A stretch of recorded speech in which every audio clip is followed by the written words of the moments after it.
Eu tenho recebido muitos comentários aqui no Brasil de Plantão, pessoas enaltecendo o meu trabalho como analista político que sou. Poucas pessoas, é bem verdade. Uma grande maioria são de pessoas reacionárias. E pelo modo que as pessoas escrevem, dá para você perceber se a pessoa é bolsonarento raiz, se a pessoa apenas foi na onda do bolsonarismo, se a pessoa está envolvida em algum tipo de corrupção, se a pessoa é de direita, de centro-direita, ou se a pessoa é um pobre de direita.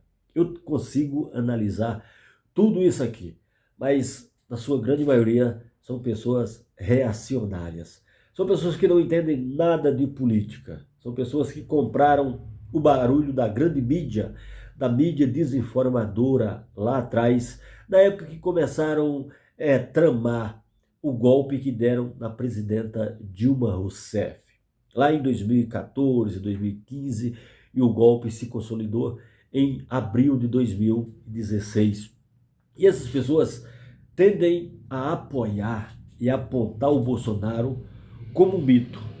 Mas essas pessoas esquecem que é o mesmo Bolsonaro que enaltecia o brilhante Ustra, um exímio torturador na época da ditadura. Uma pessoa que não tem o menor respeito por ninguém, nunca teve, porque é da sua natureza nunca, jamais respeitar alguém. E assim o Bolsonaro vive na política. Se é que eu ainda posso dizer que o Bolsonaro vive na política. Ele está muito fora da política, mas ainda tem pessoas que o seguem, que o apoiam. Fato é que, politicamente falando, o Bolsonaro está morto. Ele é importante para a política, é porque ele ainda pode fazer uma grande transferência de votos. Mas o Bolsonaro ele é tão vaidoso que ele não quer transferir os votos dele para Michele Bolsonaro. Ele não quer transferir para o Caiado, governador de Goiás.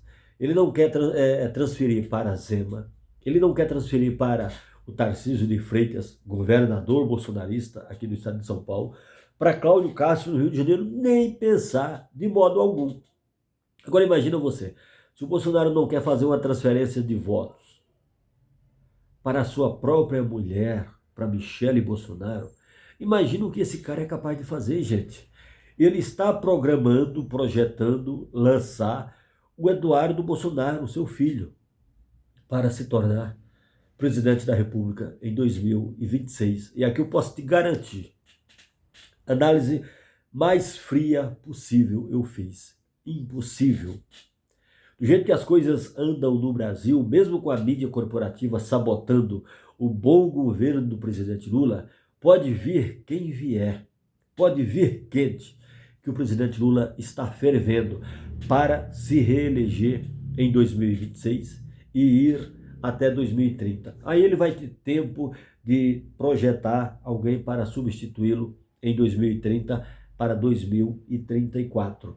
Bolsonaro, a favor dele, tem a mídia corporativa, tem a Casa Grande, tem o pessoal do agro que gosta do toma lá da cá, tem o PL, partido de bandidos do Valdemar da Costa Neto.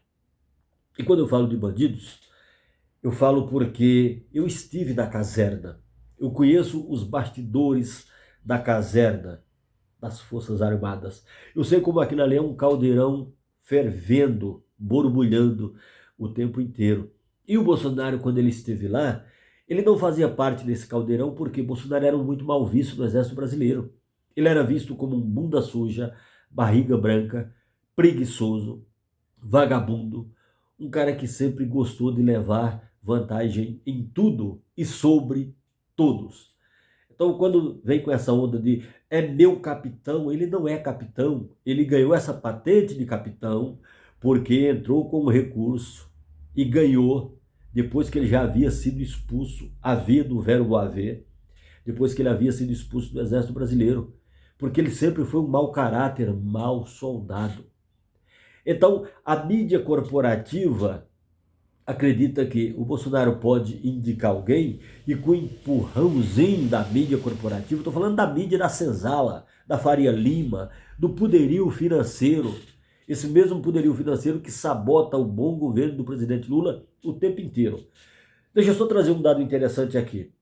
Quando a mídia corporativa fala algo importante que o presidente Lula fez, assim é a mídia corporativa como um todo. Estou falando de Folha de São Paulo, de Estadão, de Rede Globo, de Record, de SBT, de CNN, dessas emissoras grandes aí que recebem muito dinheiro do governo para bater no governo. Incrível isso, né? Quando sai uma notinha dizendo, olha, o PIB do Brasil cresceu. Aí o PIB do Brasil cresceu. Aí eles fazem um comparativo aqui. Em compensação, as favelas do Brasil estão tendo chacina todos os dias. Em compensação, o número de famílias desassistidas por corte do Bolsa Família, de não sei o quê, sabe? É uma desgraça para se sobrepor o bom trabalho do presidente Lula.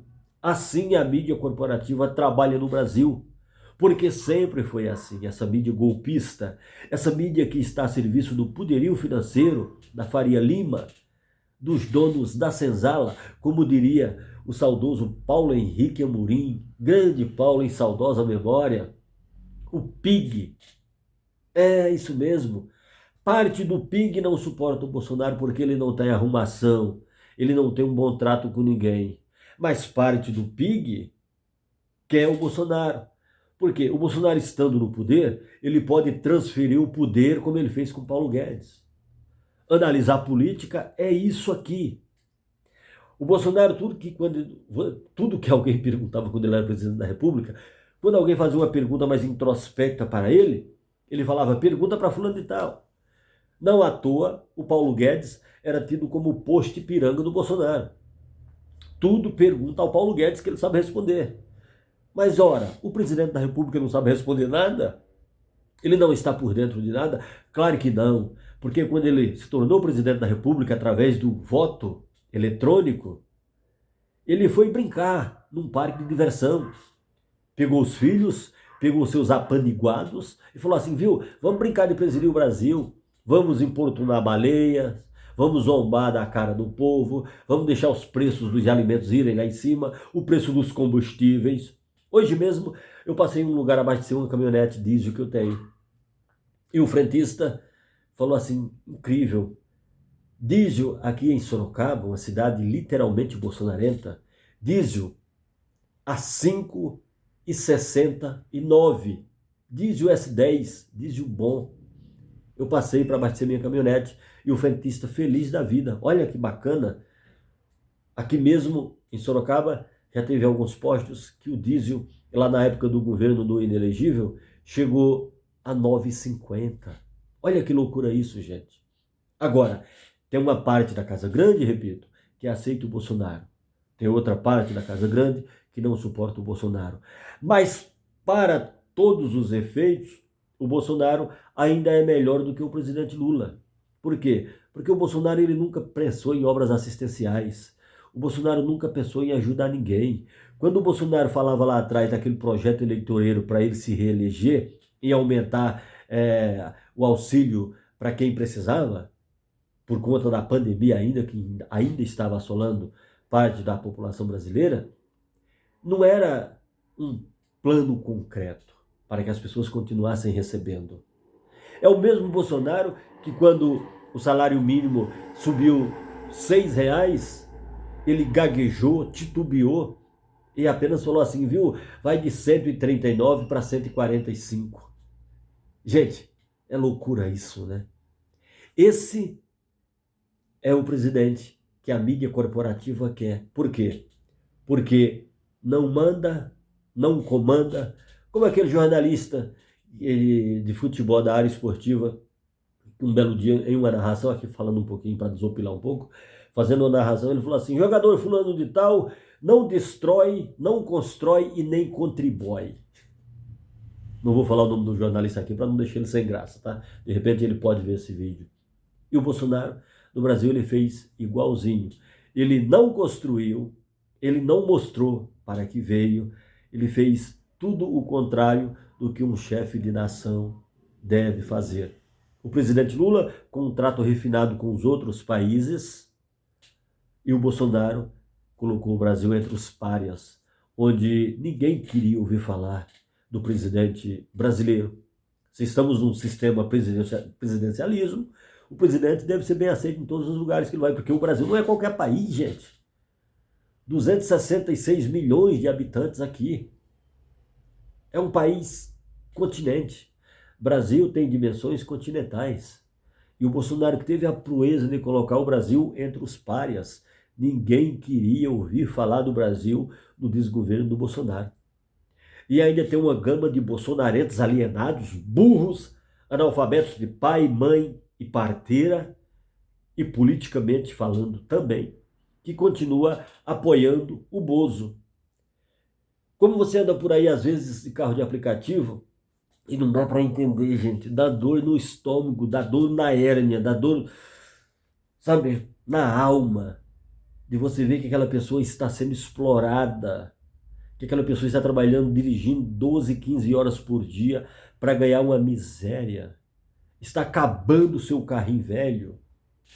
Esses Ubers motos que tem por aí, 99 motos que tem por aí, eles ganham uma merreca, gente. Mas você vê eles com capacete, com a bandeira do Brasil, tudo induzido pelo bolsonarismo, porque é isso que o fascismo faz. Primeiro, eles tomam os símbolos históricos do país e depois vão tomando conta, vão tomando conta, vão tomando conta. E daqui a pouco o fascismo se instala onde chega.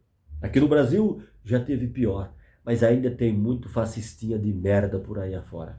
Inclusive, Bolsonaro é um deles. E se tu for bolsonarento, tu também é um fascistinha de merda. Vai ficar bravo comigo? Morde as costas, morde a bunda, morde o cotovelo, morde o calcanhar. Fica literalmente à vontade. Eu sou Helene Colete e você está no Brasil de plantão. Um pouco fanho, gripado, mas eu não poderia deixar de fazer essa análise política. O Brasil nunca teve um traste pior do que o Bolsonaro comandando a nação. Nem mesmo o general golpista João Batista de Figueiredo, que tem um neto que está sendo procurado, logo logo entra na lista da Interpol.